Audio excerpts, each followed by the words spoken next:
자, 이번 시간에는 CSS를 이용해서 단위를 구현하는 방법을 보도록 하겠습니다. 자, 단위는 CSS에 쓸 수 있는 단위는 픽셀, 다음 퍼센트, EM, RAM, VW, VH 정도가 있겠습니다. 가장 일반적인, 가장 고전적인 방법으로 너비를 또는 높이를 또는 폰트 사이즈를 구현하는 단위 픽셀부터 보도록 하겠습니다. 예제는 03번 유닛 HTML을 보고 있습니다. 자, 요소를 선택하고 너비를 지정하고 배경을 지정해 보도록 하겠습니다. 클래스명 픽셀을 선택해 보도록 할게요. 클래스명은 CSS에서 점으로 해서 선택을 하실 수 있습니다. 점 픽셀 요소를 선택하고 해당 요소의 너비를 200으로 배경색을 실버로 구현해 보도록 하겠습니다. 위드를 200, 백그라운드 컬러를 실버라고 구현해 볼게요. 저장하고 보시면 브라우저 화면에서 200픽셀의 너비 그리고 배경색이 나온 걸 볼 수 있습니다. 자, 이렇게 해서 픽셀은 그냥 화면에 우리가 지정한 크기가 그대로 나오는 거라서 특별히 더욱 설명드릴 부분은 없고요. 퍼센트와 비교해서 설명을 한번 해보도록 하겠습니다. 이번에는 자식 요소인 child라는 요소를 선택해서 이 요소의 너비를 50%로 한번 적용해 볼게요. 클래스명 child입니다. child 선택하고 마찬가지 위드를 50%로 그리고 배경은 실버로 똑같이 구현해 볼게요.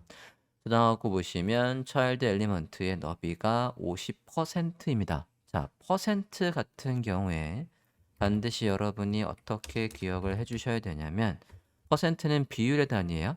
이 비율은 부모 요소가 만들어준 부모 요소의 너비 대비해서 퍼센트입니다. 즉, 지금 제가 child라는 이 요소에다 너비를 지정했어요. 그러면 누구를 주목해야 되냐면 parent입니다. 자, div 요소인 parent, 블록 요소고 블록 요소한테 우리가 별도로 너비를 주지 않으면 이 요소는 브라우저의 한 블록을 다 차지합니다. 정말 그런가? 요소 검사 한번 확인해 볼게요.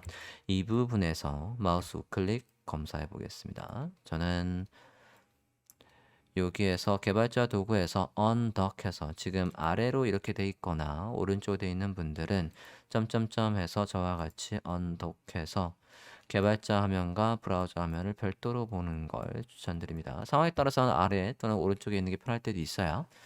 자, 페어런트를 보고 있습니다. 페어런트의 마우스를 이렇게 살짝 올려보면 페어런트는 블록 요소이기 때문에 이렇게 브라우저 한 블록을 다 쓰고 있어요.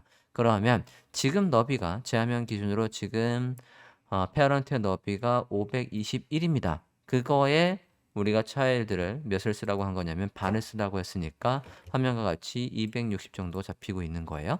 제가 만약에 여기에서 브라우저 너비를 이렇게 늘리면 늘린 너비, 부모의 너비 대비해서 지금 차일드 엘리먼트의 너비가 비율대로 늘고 줄고 하는 걸 보실 수 있습니다. 이거 꼭 기억을 해 주십시오. 부모 요소의 너비 대비, 그러니까 부모가 만들어준 공간 안에서 자식 요소는 100%를 쓴다라고 해도 부모가 만들어준 공간이 100픽셀이면 100픽셀뿐이 못 쓰는 거예요. 자, 퍼센트 단위 확인을 해봤고요. 그래서 만약에 부모의 너비가 작으면 당연히 그 작은 너비 안에서 비율로 만들어지게 돼요. 그래서 페어런트한테다 너비를 넣어 본다라고 하면 페어런트입니다.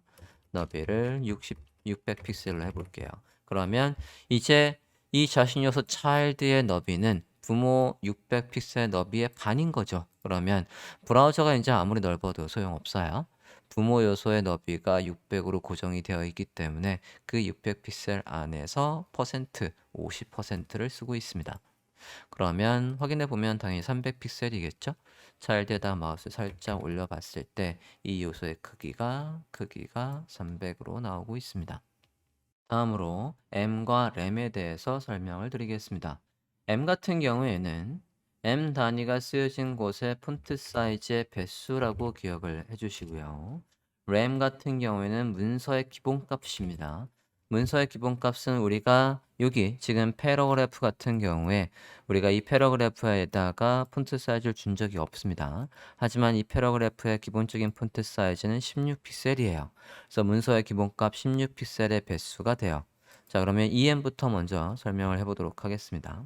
자, EM은 누구한테 적용을 해볼 거냐면 여기 섹션 태그 안에 P 요소의 폰트 사이즈를 적용해 보도록 하겠습니다. 섹션의 P, 섹션의 자식 요소인 P를 선택하는 CSS의 선택자는 뒤에 자세하게 설명하겠지만 태그명 섹션의 자식 요소 중에 P라고 해서 공백이 있고 선택자를 쓰시면 자식 요소가 돼요. 해당 요소의 폰트 사이즈를 1.5 EM이라고 해보겠습니다. 자, 그러면 지금 제가 여기 섹션 안에 P 태그의 폰트 사이즈를 늘린 거예요. 자, EM 단위는 EM 단위가 쓰여진 곳의 폰트 사이즈의 배수라고 했습니다. 자, 그러면 지금 EM이 쓰여진 곳의 폰트 사이즈는 이 폰트 사이즈를 적기 전에 여기 이 P 태그의 폰트 사이즈가 몇이었냐 이거예요. P 태그의 폰트 사이즈는 이 스타일 설정이 없을 때는 지금 화면과 같이 이 크기예요. 그러니까 얘의 폰트 사이즈는 16이었습니다. 근데 거기에다가 우리가 1.5 EM이라고 한 거예요. 자, EM 태그 같은 경우에는 EM 단위가 쓰여진 곳의 폰트 사이즈 배수입니다. 자, 지금 제가 섹션의 P에 폰트 사이즈 1.5 해서 브라우저 화면에서 현재 이렇게 나오고 있습니다. 그러면 이 P 태그에다가 폰트 사이즈를 주기 전에 이 P 태그는 다시 추적처리해 볼게요. 16픽셀이었습니다. 그러면 16픽셀이었는데 거기에다가 1.5 해서 다시 추적 살렸고요. 그래서 24픽셀이 된 거예요. 브라우저 화면을 보면 얘가 24픽셀입니다. 자, 이 상태에서 만약에 여기 이 P 태그의 폰트 사이즈를 주기 전에 여기 기본값이 변경이 되어 있었다면, 즉 섹션에 폰트 사이즈가 있는지 확인할 필요가 있고요. 섹션에 없다라고 한다면 섹션의 분모인 바디에 혹시 폰트 사이즈가 있었는지도 확인을 하셔야 됩니다. 그래서 바디의 폰트 사이즈를 만약에 바디의 폰트 사이즈를 12픽셀로 변경을 한다라고 하면 변경해 봤습니다. 그러면 이제 여기에 곱해지는 이 P 태그에다가 폰트 사이즈 1.5를 주기 전에 여기에 폰트 사이즈는 12예요. 그러니까 이제 12로 곱하면 12에 1.5 해서 얘가 18픽셀이 되는 겁니다. 저장하고 보면 이제 얘는 여기 이 본문은 12픽셀이고 얘만 거기에 1.5 해서 18픽셀의 크기로 나오고 있습니다. 그래서 EM 단위가 쓰여진 곳의 폰트 사이즈 배수, 즉 EM 단위를 쓰기 전에 원래 거기에 폰트 사이즈가 몇이었는지 반드시 확인할 필요가 있어요.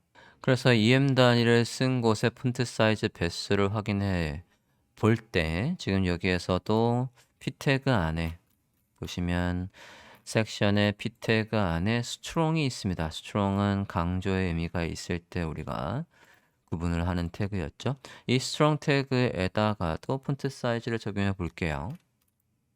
그러면 strong 태그는 지금 이 페이지에서 한 군데뿐이 없으니까 그냥 strong 태그라고 해서 선택자를 쓸게요. 해당 요소에도 제가 1.5를 했습니다. 그러면 저장하고 볼게요. 그러면 얘가 18픽셀인데 18픽셀에다가 또 1.5를 곱해서 만들어지는 거예요. 요 스트롱 태그 같은 경우에는 스트롱 태그를 쓰기 전에 폰트 사이즈가 18픽셀이었으니까 거기에 1.5가 더해져서 27픽셀의 크기를 가지게 되는 겁니다. 자, 이렇게 폰트 사이즈 M은 M 단위가 쓰여진 곳의 폰트 사이즈의 배수다. 기억을 해주시고요. 램 같은 경우에는 램은 특별히 신경 쓸 게 없습니다. 문서의 기본값, 그러니까 폰트 사이즈, 이 램 단위가 쓰여진 곳의 폰트 사이즈를 확인할 필요가 없이 문서의 기본값의 크기만 확인하면 돼요. 문서의 기본값의 크기를 확인해 보도록 할게요. 자, 누구한테다가 스타일을 잡아 볼 거냐면 지금 aside 안에 P 태그의 폰트 사이즈를 적용해 보도록 하겠습니다. 이 부분입니다. 해당 부분에 가서 aside P입니다. 폰트 사이즈를 1.5 램이라고 해보겠습니다. 자, 1.5 램은 누구랑 곱하는 거였냐면 앞서 문서의 기본값 16에다가 곱하는 거예요. 문서 16에다가 1.5를 곱해서 마찬가지 24픽셀의 크기가 나오고 있습니다. 자, 이 부분을 만약에 램 단위로 한 것도 변경을 하고 싶다라고 한다면 문서의 기본값의 크기를 변경하는 겁니다. 문서의 기본값은 선택자를 어떻게 쓰냐면 콜론하고 루트입니다. 이게 문서의 기본값을 변경하는 거고, 이 문서의 기본값에서 폰트 사이즈를 만약에 12로 변경을 한다면, 그러면 어사이드의 P도 12 곱하기 1.5가 돼서 18픽셀의 크기가 나오게 되는 거예요. 얘도.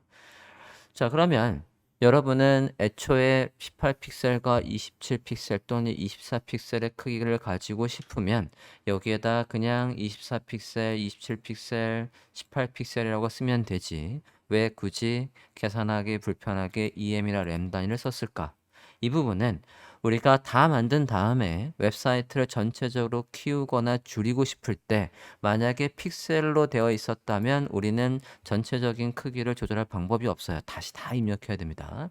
하지만 지금처럼 EM이나 램 단위로 구현이 되어 있다고 한다면 얘의 기준이 되는 바디의 폰트 사이즈나 또는 루트의 폰트 사이즈만 변경을 해주면 이걸 기반으로 크게 만들어진 폰트 사이즈든 요소의 너비든 요소의 높이든 간에 그 단위가 램이나 램으로 돼 있으면 m이나 램으로 돼 있으면 우리가 기준값을 바꾸면서 전체적인 사이트의 크기를 늘리고 크기를 조절하기가 편하다는 얘기예요. 그래서 m과 램 단위를 쓰는 경우가 많습니다. 다음으로는 단위 중에 VW, VH를 보도록 하겠습니다. 여기서 VW, VH는요. 여기서 V는 뷰포트를 얘기합니다. 뷰포트는 지금 브라우저 화면에서 실제 내용이 보여지는 이 부분을 뷰포트라고 해요. 자, 뷰포트 같은 경우에 스크롤바가 있으면 스크롤바 영역까지도 뷰포트입니다. 요렇게. 제가 지금 빨간색 박스로 친 부분이 뷰포트예요. 바디가 쓰는 공간은 요만큼 뿐이 없지만 뷰포트는 스크롤바가 있으면 스크롤바 영역까지도 포함을 합니다. 그 높이 대비해서 비율의 단위예요. 뷰포트 대비 비율의 단위입니다. 자, 그러면 별도의 예제 유닛 04번 유닛 VW, VH를 보고 설명을 드리도록 하겠습니다. 자, 헤더의 로고하고 페어런트, 차일드 2가 이렇게 있습니다. 자, 여기에서 헤더 요소의 너비를 지정하고 배경을 설정해 볼게요. 헤더입니다. 헤더 태그를 선택을 하고 해당 요소의 너비를 width 100 VW를 넣어 볼게요. 그 다음에 배경색을 지정해 보겠습니다. 자, 이렇게 지정했어요. 자, 지정하자마자 어떤 변화가 좀 있냐면요. 어떤 너비를 보든 간에 지금 보시면 스크롤바가 생겨 있어요. 이렇게 살짝 스크롤바가 생겨 있습니다. 이 스크롤바가 생기는 이유는 지금 100VW는 뷰포트 대비해서의 너비라고 했어요. 뷰포트는 아까 스크롤바가 있으면 스크롤바 너비까지 포함한다라고 했습니다. 자, 그러면 지금 화면에서 너비를 몇을 준 거냐면 검사를 해볼게요. 제가 헤더 요소의 너비 556이 접혀 있고요. 바디의 너비 볼게요. 근데 바디의 너비, 얘의 부모는 지금 보시면 뒤에 박스 모델을 아직 설명 안 해서 지금은 간략하게만 소개를 하겠습니다. 바디 같은 경우에 외부의 여백이 8픽셀이 있어요. 여기 이 부분이 여백입니다. 여백이 지금 있고 그 다음에 그래서 바디가 쓸 수 있는 최대 공간은 540이 맥스예요. 즉 바디 헤더에다가 위드 100%라고 했다면 540입니다. 540이지만 지금 HTML의 마우스를 살짝 올려보면 HTML은 여기서부터 여기 끝까지입니다. 이 부분이 뷰포트의 크기라고 보시면 돼요. 556이에요. 그래서 헤더한테 556이 잡히는데 자식 요소가 쓸 수 있는 건 540분이 없었기 때문에 그거보다 지금 16픽셀이 더 커요. 그래서 지금 이렇게 스크롤이 생깁니다. 다른 요소들의 너비도 지정을 해보고 비교를 해보도록 하겠습니다. 여기 페어런트의 너비를 지정해 볼게요. 페어런트의 너비를 클래스명이죠. 클래스명 페어런트의 너비를 600픽셀 적어볼게요. 그리고 차일드 클래스명 차일드의 너비를 기존의 50%로 잡아보겠습니다. 백그라운드 컬러는 그린으로 해보겠습니다. 자, 그러면 앞서 우리가 배웠던 거를 확인해 보면 with 이 퍼센트는 부모가 만들어준 너비 안에서의 비율이라고 했어요. 부모 600픽셀 너비 안에서 50%니까 지금 얘는 당연히 300픽셀 너비를 가지고 있을 거예요. 검사를 해보면 차일드의 너비는 화면과 같이 300입니다. 자, 그러면 차일드 2에 가서는 너비를 퍼센트가 아니라 VW를 써볼게요. VW하고 배경 색깔은 마찬가지 그린으로 해봤습니다. 자, 그러고 보면 지금 상태에서는 지금 너비가 달라요. 자, 기준이 이제 이 VW는 부모가 아니에요. 부모가 아니라 브라우저의 이 부분이 기준이라고 했습니다. 그러면 저 부분을 기준으로 했을 때 퍼센트가 매겨집니다. 늘려보면 이런 식으로 비율대로 늘고주고 하는 걸 보실 수 있어요.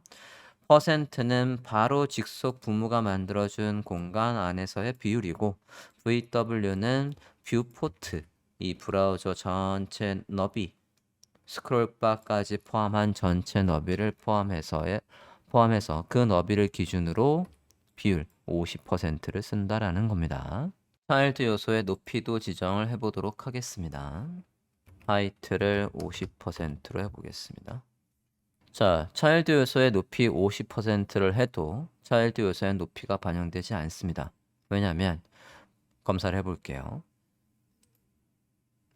검사해서 지금 차일드 요소의 높이를 확인하려면 부모가 지금 쓰는 공간 안에서 높이가 만들어지는 거거든요. 근데 부모가 지금 42픽셀 높이뿐이 없어요. 그러니까 자신 요소는 그거의 반인 21%뿐이 없습니다. 21픽셀뿐이 없어요. 자, 여기에서 저는 만약에 이 전체 높이 대비해서 50%의 높이를 반영하고 싶었다라고 하면 그러면 child에다가 높이를 지정할 때 지금 이 녀석이 요 child가 만약에 높이를 여기 화면에서 50%를 쓰고 싶었다면 parent도 높이 50%를 쓸 수 있어야 됐어요. 그러면 parent가 높이를 다 쓰려면 화면 전체를 이 요소가 화면 전체를 다 쓰려면 페어런트의 높이 하이트 100%가 있어야 되고요. 페어런트의 높이 100% 있다 하더라도 바디가 또 높이를 다 안 쓰고 있기 때문에 바디한테도 높이를 100% 줘야 되고요. 바디가 높이 100% 있어봤자 HTML에 또 높이가 다 안 쓰고 있기 때문에 HTML에 가서도 높이를 100% 지정해줘야 돼요.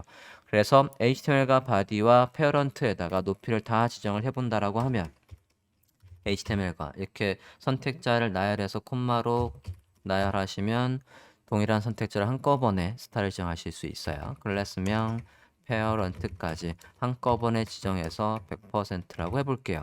그러면 드디어 바디의 높이가 나오기 때문에 바디가 이제 화면 높이를 다 쓰니까 높이를 다 쓰고 있는 바디를 기준했을 때 자신 요소가 이제 높이 50%를 쓸 수 있어요.